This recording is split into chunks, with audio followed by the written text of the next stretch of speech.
This is the Decoding Obesity podcast, where we simplify, demystify, and decode obesity, helping you lose weight and feel great.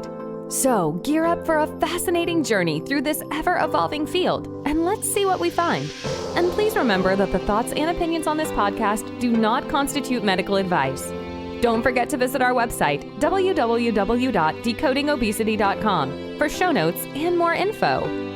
And now, here's your host of the Decoding Obesity podcast, Dr. Avishkar Sabharwal.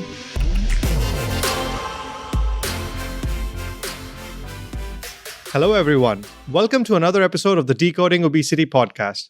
Sleep is so important for us, not just for our cognition, but also for our overall health. It is especially important in obesity and weight loss. Let's talk to Dr. Smitha Patel about this. Dr. Smitha Patel is board certified in neurology, sleep medicine, and integrative medicine. She has over 20 years of experience in the healthcare industry. She has now launched iNeuro Institute, providing integrative neurology and sleep education at www.ineuroinstitute.com. Before we begin, listeners, if you're liking this podcast, please leave a review or a rating wherever you're listening. Welcome, Smitha. Oh, hi. Thank you. Thank you for having me. Yeah, it's great to have you and talk about sleep. I love sleeping. It's funny, I posted a question on Facebook at one point in time in one of the groups, basically asking people if they enjoyed sleeping or they thought it was just a necessary evil. And a lot of people said they enjoyed sleeping, which is good. So let's talk about sleep. Why do we need this sleep? Right. I mean, do you know any other animal that doesn't sleep?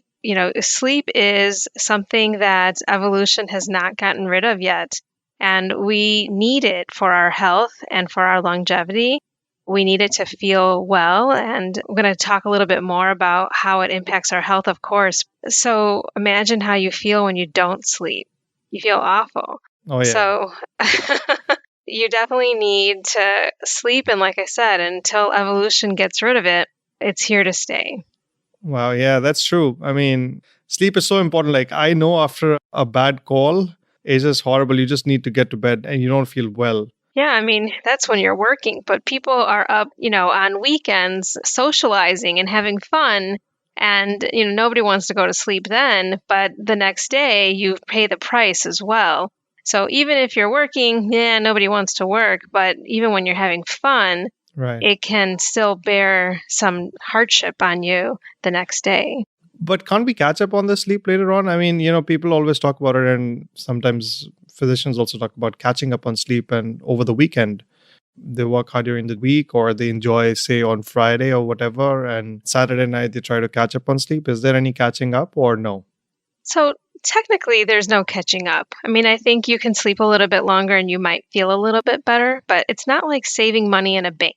So you can't overspend, over not sleep and then try to catch up on it and push it back into what's normal. So it does take a few days, to really kind of get back into that rhythm, what we call circadian rhythm. Right. And that's why it's not so you've already done damage too, by the way. That what we call partial sleep deprivation, which means you didn't go the whole night not going to sleep, but you did a little bit, maybe it was 2 hours if it was a weekend, but maybe, it was 30 minutes on a regular weekday that I know a lot of people do. And that little bit adds up over the week, and yet you can't make that up. So you can't just sleep an extra 2 hours on Saturday to make up for the 2 hours of 30 minutes that you missed out on Monday through Thursday. Does that make sense? Yeah, it does. I mean, yes, there's no catching up. It's not like a credit card. Correct. Well, I wish it were, but I guess we're just stuck. So how much is really enough? We talk about sleeping and it's very variable, and people these days just pride themselves in sleeping just very few hours, or, sometimes you find these videos on YouTube talking about how you can hack your sleep and this and that. So how much is really optimal? Right. So as you mentioned, everyone's a little bit individual. So just like, the amount of calories I may need versus the amount of calories, your best friend needs is going to be a little bit different. But I'm going to say some recommendations based on research. So, the American Academy of Sleep Medicine has looked at numerous studies, and they say, a newborn, right? They sleep all the time. They're sleeping like 14 to 17 hours out of the 24-hour day. Compared to someone like a toddler, 1 to 2 years old, they're getting about 11 to 14 hours of sleep in a 24-hour day. And that's broken up with naps too, of course. I'm already jealous of both of them. Yeah. Yeah, I need some sleep. And then we talk about, the time frame of children, which I think is very important for me, since I have my own. Right. I really want them to be getting enough sleep as well. And so if we're looking at, school-age children, 6 to 13 years of age, something like 9 to 11 hours of sleep. And then teenage years, 14 to 17, we're at like 8 to 10 hours, and adults are 7 to 9 hours. Right. And there's this, misconception, I believe, that as you grow older, the amount of hours of sleep that you need also goes down. But what about the elderly? Do they also require about 7 hours of sleep? Right. I would say that when you're elderly, you still need 7 to 9 hours of sleep as an adult, no matter, what age you are, 20 or 60 or 90. But obviously the quality of sleep changes when you're older too. Right. Yeah. And so that plays a little bit of an impact, but you still need the same amount of hours of sleep. It's just that quality of it changes a little bit. And so you may not feel you're getting good sleep because of that. But the amount of sleep, like I said, is still the same, about 7 to 9 hours as an adult. Yeah, that's important for people to understand that 7 to 9 hours is a range. But, people, even if they get more than 9 hours, that's detrimental to their health as well, because there's data to support that increased amount of sleep is associated with increased amount of other problems, for example, malignancies and whatever have you.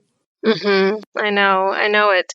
And so really, this is where that individual variation kind of comes along, right? Some people might need more than 9 hours, but for the majority, and this is where, again, this is what we're talking about in bell-shaped curve, the majority are going to want 7 to 9. And again, there are some people who are going to do okay with 6.5.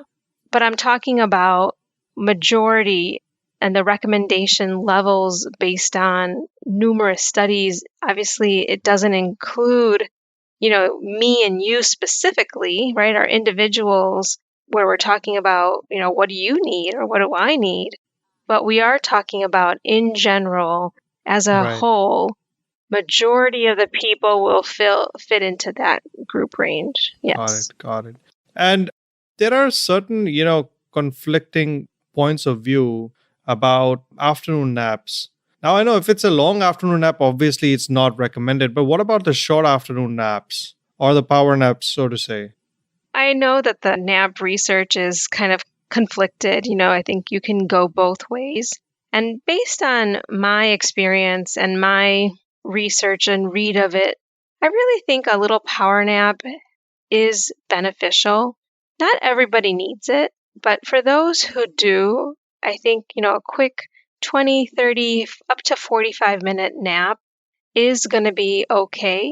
And ideally, we want you to kind of nap on a circadian rhythm, right? So if you nap too close to the evening, that's going to possibly mess up your nighttime sleep. So, an afternoon quick power nap might be the ideal time for it, as opposed to just, I'm going to nap anytime I want to in the day. So I think strategically using a nap can be very helpful to maintaining alertness. Yeah, I personally have a great experience with, those power naps. And honestly, I don't have to set an alarm for a power nap. I just wake up after about 20, 30 minutes and I feel really refreshed in the afternoon. This whole sleep is one of those things that when you talk about obesity, it's kind of something that's lower down in the priority of anybody. We talk about nutrition, we talk about exercise in terms of lifestyle changes, and then maybe somebody will talk about sleep. What do we know about the role of sleep in obesity? So I'm going to talk a little bit about what sleep deprivation means just before I answer that question, okay? Sure, that's great. Yeah. So sleep deprivation, right? So we talked a little bit about it where I say, you're shaving off 30 minutes of sleep every day, Monday through Thursday, let's pretend. And then Friday, you stay up. Your bedtime should be 10 p.m., but you stay up until midnight or 1. So now you've accumulated some sleep loss, a little bit on the weekdays, and then a little bit more on Friday night, maybe a little bit more on Saturday. And we're basically calling this partial sleep deprivation. You didn't stay Right. awake all day long, but you did stay up more than you should have on those nights. And what we know about partial sleep deprivation, where you can have 6 nights of this type of activity and then it's going to impact your insulin.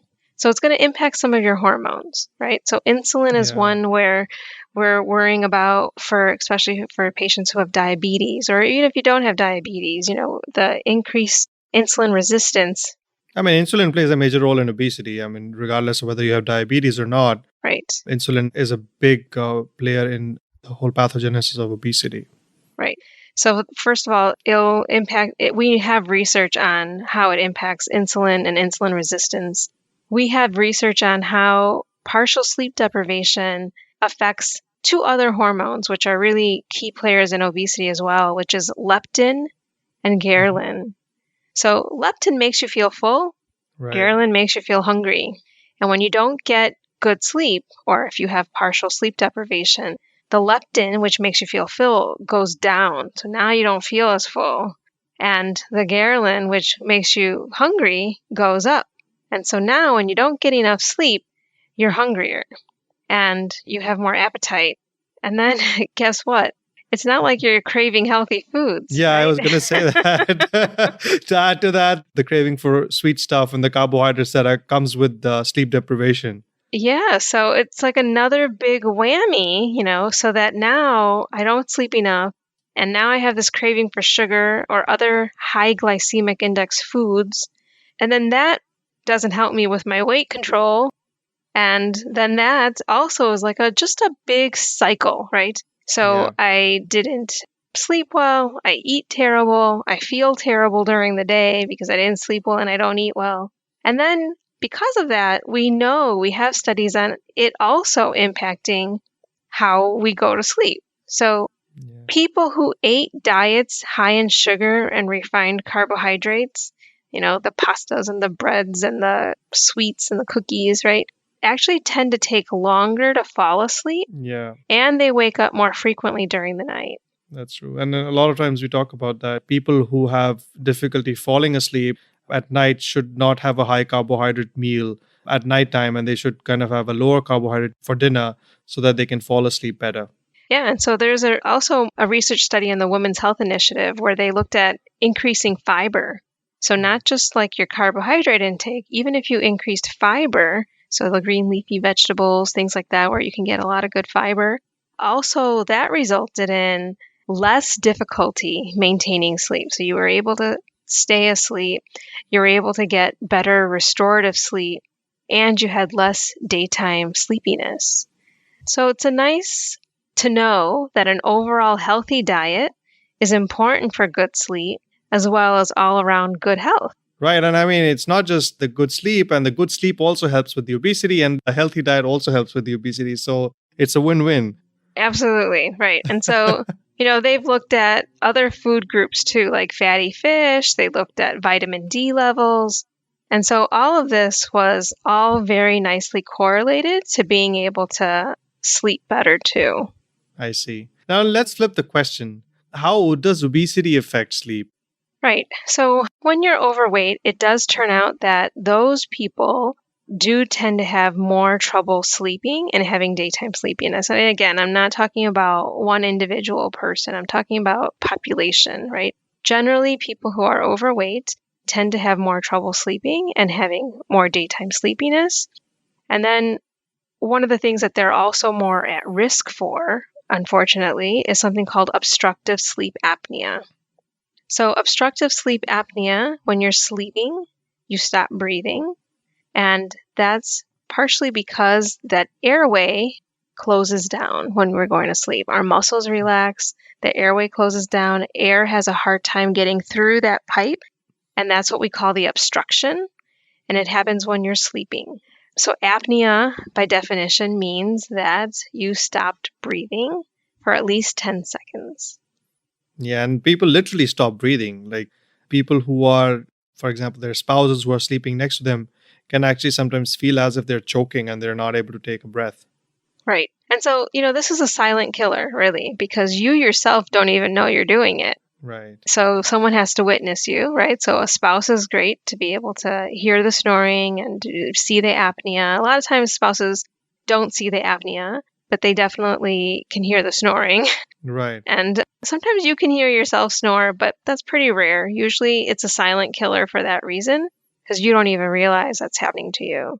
So, this is a silent killer. We talk about obstructive sleep apnea, and I think it's very under-recognized even by physicians, because unless you ask these specific probing questions, you really don't get to know. There's no physical sign or physical, when the patient walks into the clinic, there's no physical sign telling you that this patient is suffering from. You can suspect that the patient may have it, but there's really no clear-cut sign, that this patient is having obstructive sleep apnea and this patient needs treatment for this or whatever. So when patients are sitting at home, or, our listeners who are sitting at home, what should they look for to suspect this, so that when they go to their physicians, they can say that, these are the symptoms that I've noticed, or I've noticed in my spouse or my significant other, and can we get this person tested for sleep apnea? Right. So if a spouse is coming with you, they might have heard snoring, right? They might have seen you stop breathing. So those are things that the spouse can help you with. But let's say you don't have a spouse, maybe you sleep alone, right?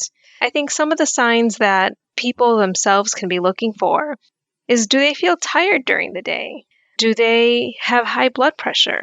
Do they know they're overweight? Do they know that their body mass index is overweight?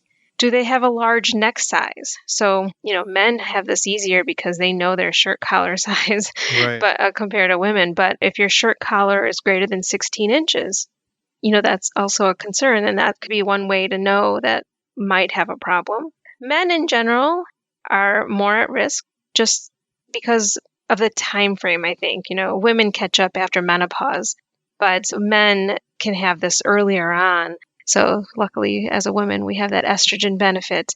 So those are some signs, though, that, you can kind of get an idea that something's not right. And, again, if you've been told you snore and you're tired, or maybe you don't know you're tired because you're, a type A personality, but you snore, you have high blood pressure, you're overweight, those are things that... And your neck size, so... And that your helps. neck size, right. So, those are signs that you should at least bring it up, go get checked out. It's pretty easy now with a home sleep study to be able to get this diagnosis now. So... Yeah, I think coming prepared with all of this to the physician's clinic makes it much easier, because it saves several visits before, this question pops up and the patient gets tested for it. I think, and such an important thing to get tested for, especially in patients who have obesity, because they're more prone to getting sleep apnea as well. Absolutely. And I want to also say that, we don't have two of us, right? So you might have snoring and just choose not to do anything about it, and you might not realize how tired you are because, again, there's not two of you. This is just how you feel and you live with it. But if you went and got checked out and you do have sleep apnea, I really want to encourage you to try it, because you are your own control. You know how you felt without the treatment, and now you know how you feel with the treatment. And you can decide for yourself, how do you feel? How do you sleep? I know so many people that were kind of in denial. They took the trial and they felt so much better. Right. So I think it's worth being assessed and looking at that because of the benefits you get, right? So when you treat your sleep apnea, you're basically helping your oxygen, and then you're working on those hormones that you don't see, but we talked about the leptin and the ghrelin and the insulin resistance. And you're taking a step towards obesity and Right. kind of helping yourself reverse that. Now, I know there's probably listeners here, though, that are probably not obese and they might be listening to this, right? And even if you're Right. not obese, you might still have sleep apnea. That's true. I was going to say that. Yeah. Yeah. So, I mean, regardless, if you have some of these symptoms, it's always beneficial to kind of have a discussion with your primary care physician about this. The other thing I want to point out is, good sleep is important, in obesity and in general health. Just having good sleep will not cause you to have a weight loss or, cause you to cure your obesity. It's an essential part of the management, but it's not the end all be all. So I don't want listeners leaving with this impression that if they can just improve their sleep, that's going to be the key to, losing weight. And that's just one of the things that you need to do. But the main thing does remain nutrition, exercise, maybe medications, behavioral treatment as well, whatever is required depending on your physician who sees you. So let's talk about how to get a good night's sleep. Well, there's lots of ways to get a good night's sleep, but I really want to really stress the circadian rhythm part of it, right? Like if I'm going to leave listeners with one thing, I want you to try to stay vigilant about what your bedtime is and what your wake up time is and be consistent. So that's my number one thing is stick to a sleep schedule. I think your body will appreciate you and you will appreciate your body, believe it or not. So that's number one, right? We want to try to stick to the schedule. If you have to take a nap, I would say limit your nap to 20, 30, up to 45 minutes in the afternoon. I would also, when it's time for bedtime, it's good to have a nice little ritual. I'm going to read a book. I'm going to get ready for bed, brush my teeth, wash my face, whatever your ritual is. And then I'm going to dim the lights and, change into my pajamas and go to sleep. Make your bed conducive to sleep. So it starts with a good mattress, of course, but, a lot of people do sleep better in a cooler bedroom. With the pandemic, everyone's working from everywhere. And I know working in your bedroom might be your only option. But, we really try to stress not to work, eat, check your email, all of that in your bedroom. Find another place to do that. Keeping your room as a place to sleep is a positive association for sleep. And I think it's a nice thing to kind of get into that habit of that. And, really trying to focus on relaxing and sleeping. So thank goodness the presidential election is over, right? Because people were getting really hyped up about. Now they can get a good night's sleep, Now I guess. we can kind of, put that behind us and try to just focus on relaxing and sleeping. There's still always going to be politics, but I'm just saying that's a big chunk of anxiety that everyone had. And then, the hardest thing, I think, is the phone. We are so attached to our phone. Everything's done on the phone. And so, I think, just turning off the Wi-Fi, just don't even get any connection to your phone. And I think you might sleep better as well. Yeah, I think the other thing is any screen for that matter, basically anything that emits blue light, it does inhibit the melatonin. And that's really critical. And that's why, a lot of times now these phones and the screens have blue light filters. And the reason being because of the groundbreaking work done by one of the researchers who basically discovered this pigment in our eyes that is sensitive to blue light. And that really just inhibits melatonin in the presence of blue light. And so really, it's very important to actually turn down your screens or turn off your screens and turn off your phones for probably an hour or two prior to trying to sleep. And, in the evening, now we have these blue light filter glasses and people can start using those to help them, limit the blue light exposure in the evening. Yeah, good point. I love those blue blockers. Again, if you have to work and, you have to be on the computer or something, kind of putting those on in the evening time, I think is a good way to start kind of minimizing that blue light. I wanted to share one more thing with the listeners is that a Fitbit, everyone has these Fitbits, right? So Apple Yeah. Watches, Fitbit, kind of tracking their sleep. And one of the studies that came out of that was that going to bed at a consistent time is correlated to getting more sleep. So those This came out users, of Fitbit. This is so cool. yeah, I know. So I thought I'd like to share that. So users of the Fitbit whose bedtime varied by 30 minutes get 35 minutes more sleep than users whose bedtime varies by 2 hours. So that makes sense. If you Yeah. have a plus or minus 10 o'clock bedtime of 30 minutes, plus or minus 30 minutes from a 10 p.m. bedtime, versus you don't have a bedtime and your bedtime could be 10 o'clock or it could be midnight, 3 o'clock, whatever, you're more likely to get more consistent sleep if you just have a scheduled bedtime. So that goes back to my main point of stay consistent with your bedtime. And I agree with you as well that, that sleep won't maybe solve your answer to the obesity problem. It's like a piece of a puzzle. But I do think that if you're trying to get those last 5 pounds off or something of that sort, where you've kind of like, hit a barrier and you haven't fixed your sleep, I think it's something that could really be of great benefit.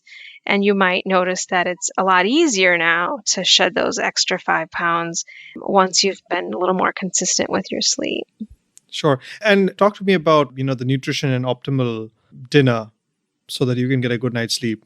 Right. So again, I would prefer a healthy dinner. If you must have a bedtime snack, I like it to have a little bit of protein with a good carbohydrate. So, I usually tell my patients, a half an apple and some peanut butter, right? So a healthy carb, which is the apple, and then some fat and protein, which is in your peanut butter or any nut butter for that matter. I would use a tablespoon of the nut butter and a half an apple, something of that sort in terms of quantity, right? If you have to have a bedtime snack, having that proportion with carbs, fat, and protein is what our body is basically asking for to make the nutrients it needs to get a good night's sleep. So if you may have heard of, tart cherry to try to help you with a good night's sleep, right? To try to basically boost the melatonin and help you kind of get a good night's sleep that way. Similar concepts. Again, I am, a big fan of not I've eating. heard of milk. Yeah, same idea, right? Like, so warm glass of milk just to give you some of that tryptophan benefit. But I was going to say that, I'm a bigger fan of not eating at least 4 hours before bedtime. So I find that is probably better science for me, to show how eating a dinner 4 hours before bedtime gives your body some time to digest it. Yeah. And then there's some concept of that, fasting period too. And then I think the other part of it is also the fact that, if you lie down immediately after eating something, you sometimes have the acid reflux, and that itself can impair your sleep and make you uncomfortable. Right. And that's another bad thing about especially if you're overweight, because now if you're overweight, you're more at risk for having the acid reflux too, because the stomach is being pushed on, and that's causing some of the contents to leak into your esophagus. And so that's what causes that heartburn feeling. So yeah, so another problem with being overweight, as we were talking about earlier. Yeah. And then lastly, I think it's very important to know that having anything that is high in salt will also impair good quality sleep for dinner, because you will be thirsty throughout the night. So that's not good. And of course, limiting alcohol, that goes without saying. I think that's common knowledge that you should try and avoid alcohol as much as possible and try avoiding caffeine in the evening hours. Try to limit it to just the morning hours. These are common things that are, that go without saying. Absolutely. I mean, I know people who drink coffee all day long, but again, for the majority of the population, having coffee after afternoon hours, the caffeine is not recommended from a sleep perspective. So, really, we want you to try to, and a lot of people actually like to just stay away from liquids in general near bedtime, because then that makes them Right. have to use the bathroom during the night. So it doesn't help their Right. sleep Right. quality during the night. So again, have your dinner 4 hours before bedtime if possible. And then if you have to have a bedtime snack, something with a healthy ratio of carbs, protein, and fat is what Yeah. I would probably kind of suggest. I'm just curious. I don't know if you know the answer to this. A lot of times you go to restaurants and they'll offer you coffee or tea after dinner. I don't know. It just doesn't seem right to me. And I don't know where this came about. Do you know how this came about? I usually don't know how it comes about, but I think like in European countries, I think that's the etiquette, right? To kind of like an Yeah, but it's after. so weird. Like, it's so counterintuitive because if you're going to have coffee, maybe it's good if you're driving back, but what happens after that? How do you get to sleep? Again, I have no idea. I experimented with caffeine during medical school, and I thought, oh yeah, I'm going to need to stay awake. And it turns out I learned, just from trial and error and learning the hard ways, that actually when I drank caffeine, I became more tired, if that's believe Yeah. it or not. And it was just better for me to just call it a night, stop studying, go to sleep, wake up refreshed, and then study again. So again, and I'm glad the science backs that up too, that that you go to sleep and your brain actually processes all that information. So from a memory perspective, you're going to do better too. So, yeah. Well, that's been an interesting discussion, Smitha. Do you have any parting thoughts? Couple things, right? So again, an overall healthy diet is important for good sleep as well as all around good health. So I do want you to kind of leave with that important note. And then I want you to also remember to be consistent with bedtime and wake time. And I think you will be, as a top 2 tips, will be on your way to success. And the right nutrition. I think that would be very important as well. Avoiding alcohol and avoiding caffeine late in the evening. Absolutely. Right. Those are, some good tips, and, hopefully we can all learn something from this, right? And not Yeah, having that extra sugar near bedtime. So absolutely. Well, this has been an interesting discussion. That's all we have time for. Thank you so much, Smitha, for joining me today. And thank you, everyone, for listening in. I'll see you all next time. Listeners, if you liked today's episode, please drop us a review or a comment and tell us what you've loved and what you would like to hear more of. Thank you so much, Smitha. Thank you. Thank you for having me. Really appreciate it. And if you'd like to learn more, come visit me on iNeuroinstitute.com. Thank you. Yeah, and I'm going to leave a link for your website on my website so that listeners can, if they go to my website, they can find where you're at. Awesome. Thank Thanks. you. You've been listening to the Decoding Obesity podcast. Please remember, the information in this podcast should not be used in any legal capacity whatsoever. The thoughts and opinions expressed on this podcast are solely of the host and his guests and do not constitute medical advice. Views and opinions on this show do not necessarily represent the views and opinions of any organization. And that brings us to the end of the show. Thank you so much for listening in. Don't forget to visit our website, www.decodingobesity.com, for show notes and more info. And if you've enjoyed this episode, please feel free to rate, review, and subscribe on your preferred podcast listening platform. We really appreciate that effort. Until next time.